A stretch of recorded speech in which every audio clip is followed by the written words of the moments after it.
See, this process is just to reboot you, literally,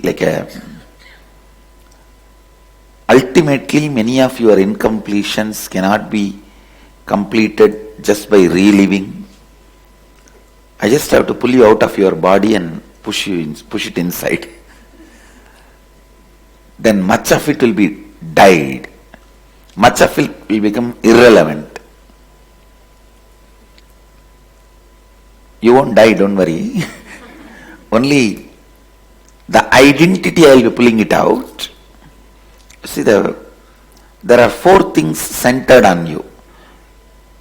Your physical activity, like a digestion, and then the breathing activity, inhaling, exhaling, and your identity constantly remembering you, and the emotions, ups and downs because of your identity's existence.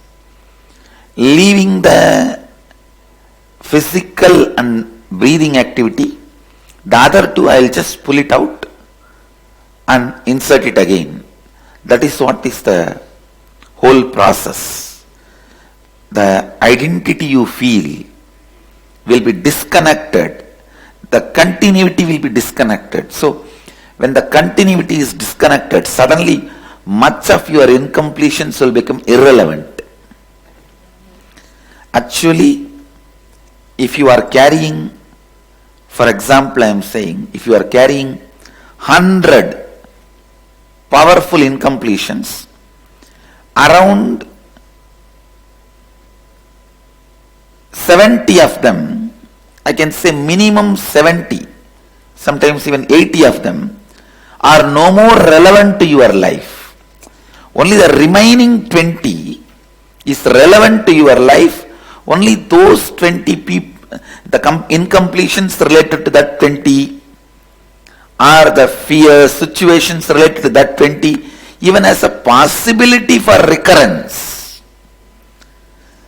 80, at least 70 to 80% has no possibility for recurrence, but it is there as a load on you for no reason.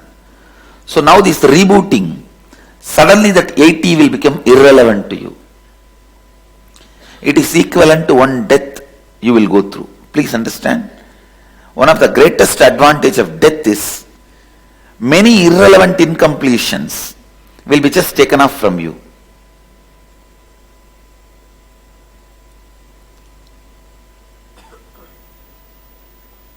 Your being is such, it is closer to me, then it is closer to you. Please understand. Basically, what you cognize as you, the outer image of that only is closer to you. But the inner image of you is constantly under the shade of the consciousness which I embody. So your inner image always will listen to me more than you. Please understand. It's actually good news. It's good news. So now, all the help I am doing, all the work I am doing, is only talking to your inner image directly. So, keeping Kalabhairava as a witness, I promise to all of you, I will do only good to you by entering into your inner space, will never harm you in any way, will not mesmerize, hypnotize, exploit. Nothing to exploit and all what you have, which I don't have. So, I commit with you, keeping Kalabhairava as a witness, I will do only good to you. Never, even in any remote way, any bad, any wrong. So with this commitment, I request your permission, because as I enlighten ethics, I can enter only the level you allow me. I have no right to enter more than that. So I request your permission for me to enter into your being and help you to reboot in the death process. Do I have your permission? Yes. So, it is actually the process where, see, I'll give you the example. Listen. This is your body and mind. This is pure consciousness, your soul. These two touches each other. That's why you are alive. This is your body and mind. This is your consciousness.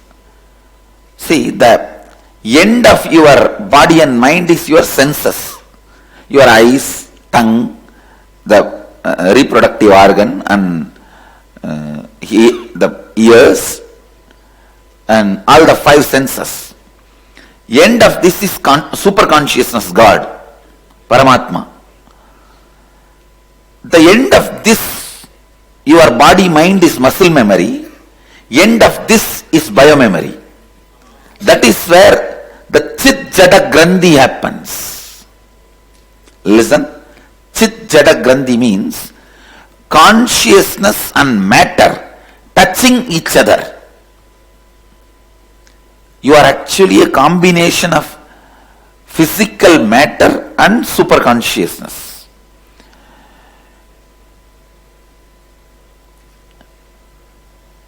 Even the most extreme,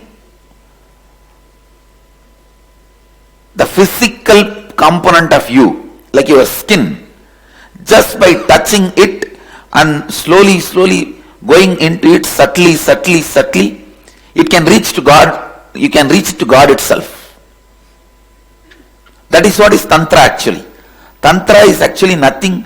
Tantra is not the art of making sex. It is making love.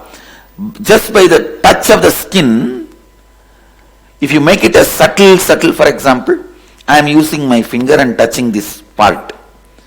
Just this touch, if you meditate, what happens because of this touch in your mind, in your emotions, in your muscle memory, in your biomemory, in your consciousness, you can become enlightened. Understand this too. The extreme matter and extreme consciousness, the place where they both touch, is Chit Jada Grandhi. Now, around 3 Kshana. 3 Kshana means gap between one thought and the other thought is 1 Kshana. 3 Kshana, I am going to separate them and put it back. So, much of the load this part is carrying will be washed away. Literally like a rebooting.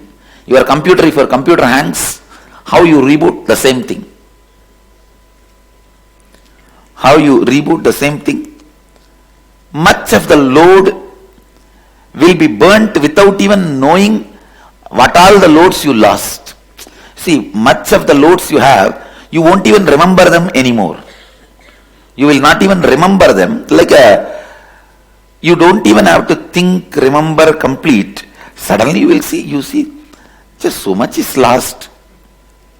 In your day-to-day life, the vengeance and the spice you are carrying about so many people just suddenly will become meaningless. And even so many ideas, so many things, objects about which you are carrying, all that will become suddenly meaningless. Much of your insecurity, which you are not able to convince yourself that it is stupid, even though you know it is stupid. See, a person who is living in the forest, if he has a fear about tiger, lion, it has a logic. But you are living in a city where you can, even 1 in 10,000 possibilities not there that you can see any tiger or lion or elephant alone face to face. If you want to see them also, you have to pay and go to the zoo, and still if you go on be cherishing your fear about them, it is illogical. The dead leaves still hanging on us as a load.